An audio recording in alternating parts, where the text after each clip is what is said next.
په دې وروستیو کې د هیواد په سطحه د اسلامي نظام اصطلاح ډیره استعمالیږي.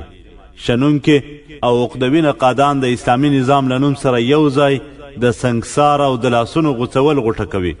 ځینې خواان د اسلامي نظام له اصطلاح سره دومره حساسیت ښیي چې فکر کوي د اسلامي نظام او د دوی ترمنځ د پلار او نیکه دښمني ده.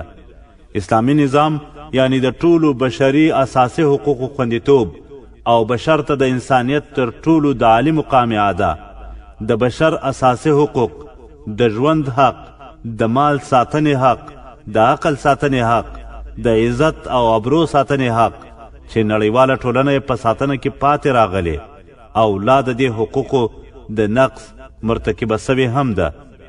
د اسلامي نظام اساسي دنده د دغو حقوقو ساتنه ده.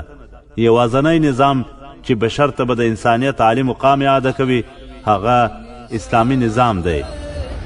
دا شرعي نظام ایخی آتلانو دا هدف پلور گام دی. دا شرعي نظام دی، دا شرعي نظام، دا شرعي نظام دی، دا شرعي نظام. ورک بطور تمو نکڑی زیری دا سبا راوڑی، المرغندی جلا کوي مونږ ته رڼا راوړي.